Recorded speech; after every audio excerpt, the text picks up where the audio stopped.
Welcome to r/RedditRevenge. This is a story of someone getting back at someone with revenge after being wrong. Thank you friends for subscribing to the channel and for so many likes.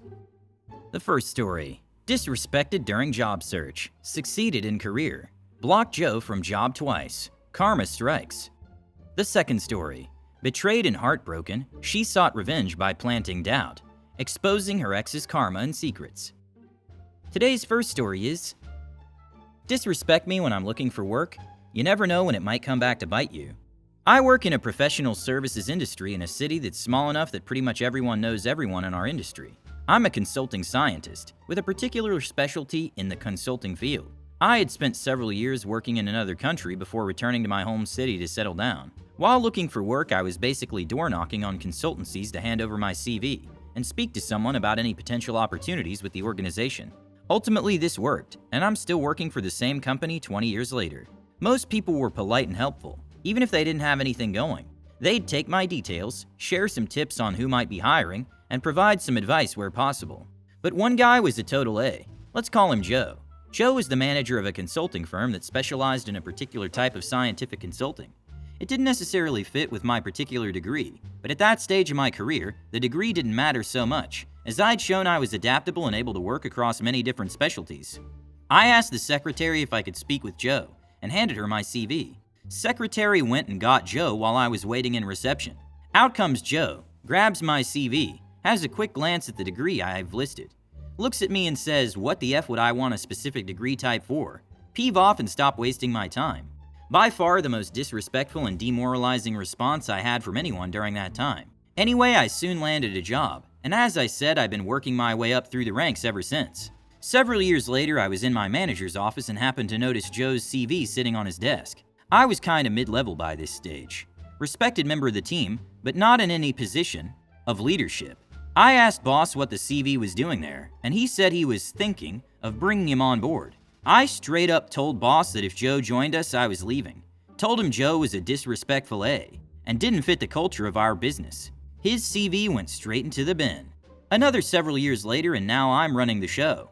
Times are tough and people are being made redundant throughout the industry. I knew that Joe had been let go. We're advertising for someone of this guy's caliber, so naturally he applied. CV was sent to me by our HR team. I let them know that as long as I worked there, Joe wouldn't, and to discard his application.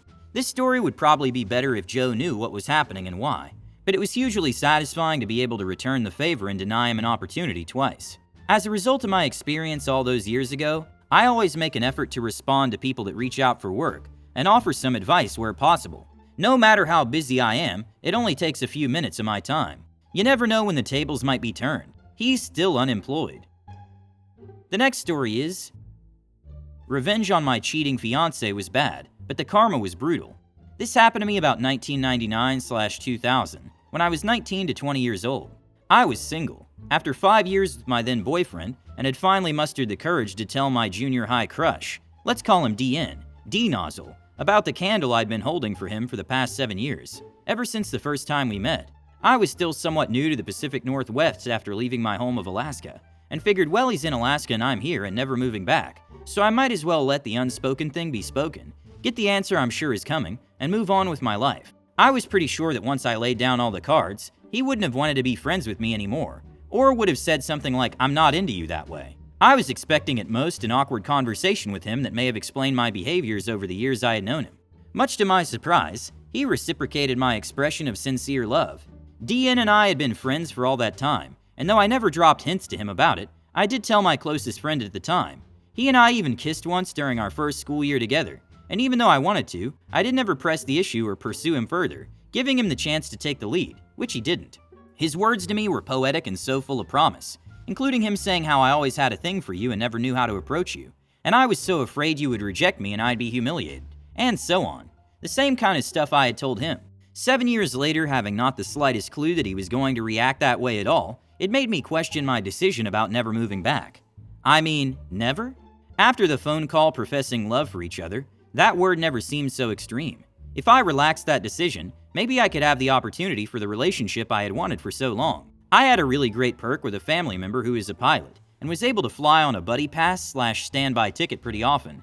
So I decided to fly up to Alaska every couple of weeks to see DN. Once the news got around, everyone in our circle of friends would exclaim, "OMG, you plus DN? I always hoped you two would end up together. You're the perfect couple."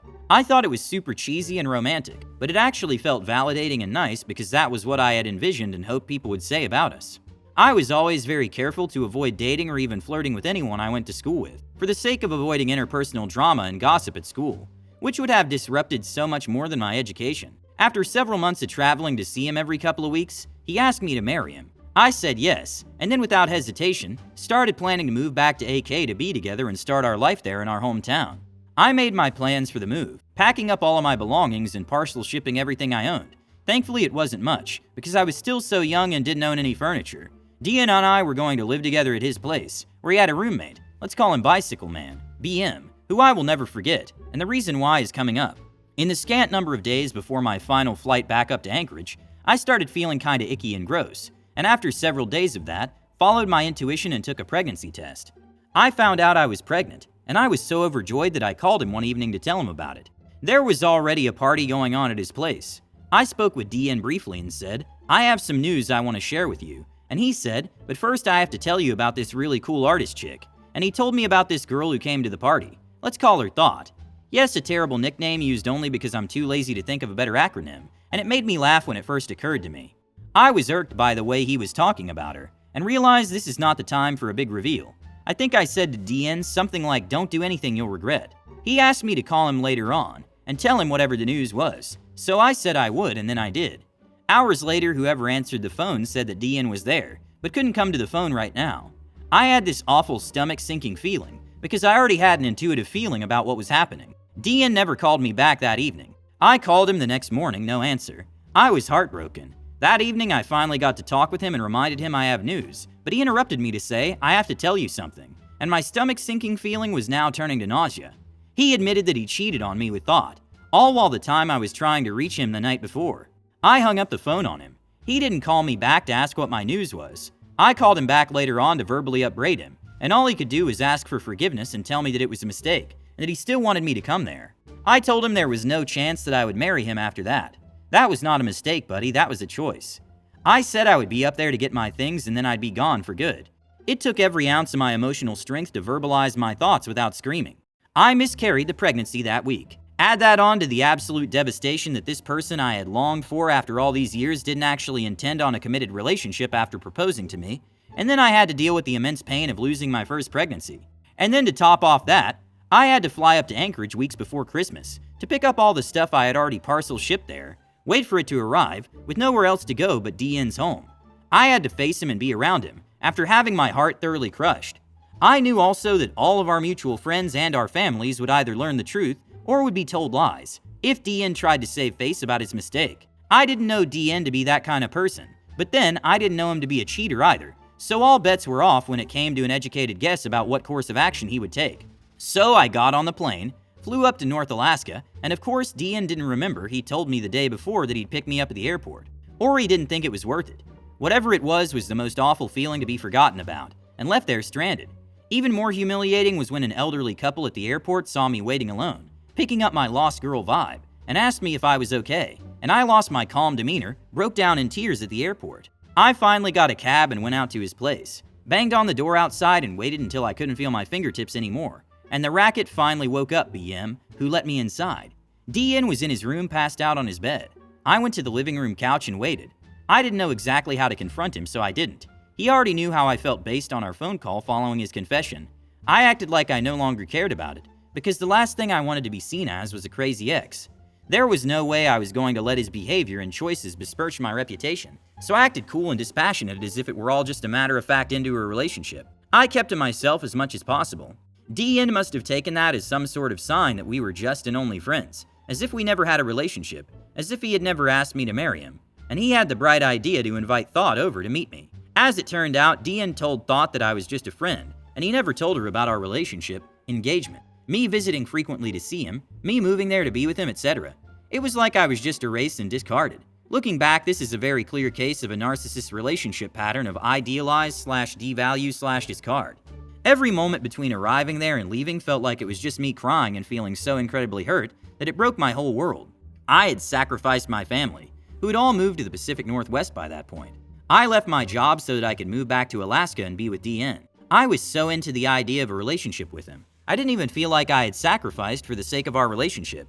But I did, and it hit me that I sacrificed family and job who had never hurt me, at least not in the way DN had hurt me. I regretted leaving them to be with DN and his empty promise of love. When the news spread to our mutual friends and his family, no one could understand why DN and I were split up. While everyone understood why I was crying and upset, no one really knew what to do with the constant stream of tears. I maintained my composure as being the not crazy ex to the best of my ability. This all happened in front of people who knew both of us for years. They were dumbfounded about Thought and what she was doing with DN. They put the puzzle pieces together themselves. I kept my mouth shut and only stated facts when I asked. Yes, DN would rather be with her, so he's with her. I'm here waiting for my things to arrive so that I can ship them back, and then I'm getting on the next flight out of here. One day out of the total 2 weeks I was there, BM, remember, came out of his room and saw me in my silent waterfall of tears and just said to me, DN is a total a-hole. If I were you, I would be crying too. For some reason that made me feel better about the whole thing. BM was a muscly bad A to a young woman like me, and for him to say that made me feel like the world wasn't such a cruel place after all. I still had not told anyone about the pregnancy, or the loss, because even though I was grieving and in pain, if I mentioned any of that, I knew that I would be treated like a crazy ex who was making up stories to make him feel worse, or make it all about poor me, and I just didn't need any more BS on top of that. Over those 2 weeks, DN invited Thought over frequently. He probably thought it was no big deal to me. He was not thinking about me or how his behavior was affecting me. I was in a state of shock. I never thought he would treat me like that, after I had known him for so long and had never seen him behave in that way. I stayed on the couch while the two of them had their fun in DN's room, within earshot. A move that is such an a-hole thing to do that I'm still surprised it didn't instantly place his likeness in the dictionary under the definition of sociopath. I didn't have the energy to confront DN, or to argue as to why doing something like that was cruel and heartless. If he didn't know that already, me telling him wasn't going to teach him the basics of empathy. I was so angry at him that I wanted to hurt him, even worse than he had done to me. Before I left, I concocted a plan to poison his new relationship with Thought. This is where the revenge plot comes into play. I knew that Thought was at least flexible in that regard, and obviously she was willing to move fast with someone. So at yet another party night, a seemingly regular occurrence at that house, I got Thought all to myself before she got drunk, for long enough to seduce her. I shut both of us in DN's room. Meanwhile, everyone else was getting too drunk to get that anything could have been happening in there. DN was occupied with the guests and may not have noticed we were missing. After we were finished, I told her why I was there, and told her about my history with DN. With an icy and dispassionate apathy that illustrated how much DN was dead to me, I told her, if he cares about me enough to propose to me and then do what he did with you, after I've known him for years, just imagine what he'll do to you. Suddenly, she understood why I had been so somber when I was introduced to her. She had no idea that I was anything more than an innocent friend of DN's. She didn't know why I was there in Alaska, or why I was waiting for boxes. She didn't know anything.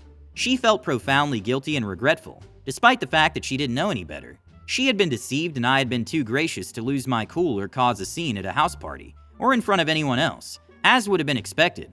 When I was in private with her, I told her everything, including how I had pined after him since I was 12 years old, because my adolescent hormones didn't know better.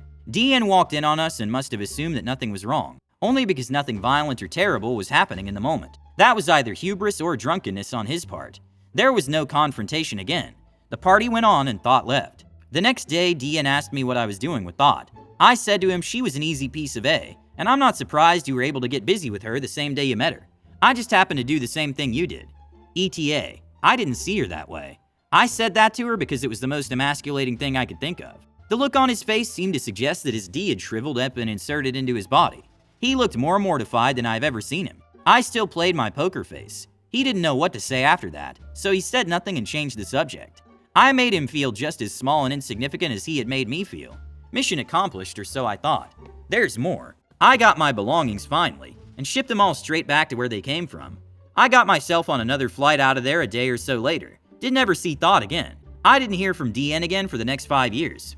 5 years later, I was married, and had just learned that week that I was pregnant, with my first child. I got an email from DN. He tracked me down through social media back in 2005. He said that he wanted to catch up with me, and so I obliged him with a phone call, thinking I was going to gloat about being married and having a kid or some SH.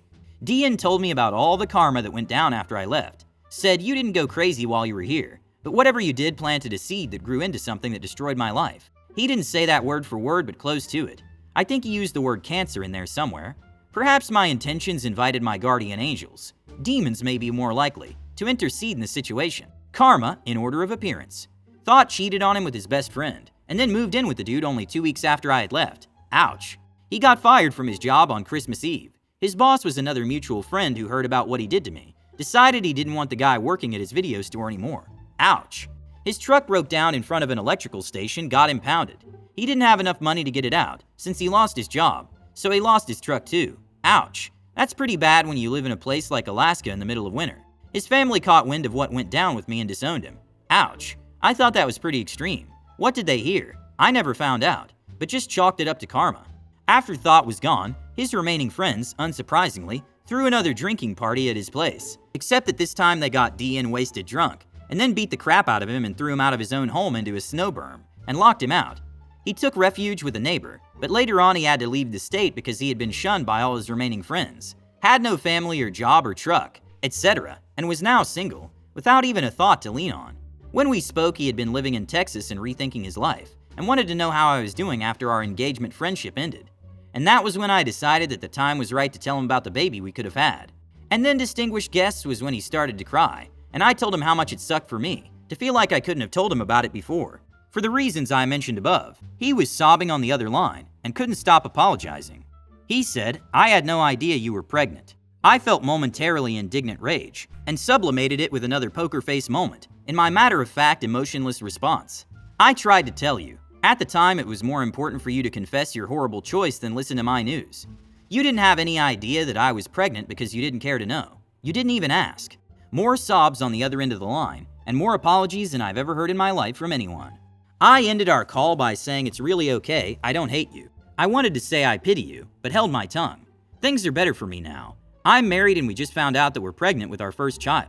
Anyway, it's really been nice catching up with you, and finding out what happened with your life. Sorry to hear it's been difficult. I don't know why he bothered contacting me in the first place, because he must have had some idea how that call was going to go down. But he probably wasn't counting on finding out that he could have been a father, and we could have had a family together, if only he hadn't crushed the heart of someone who actually cared about him.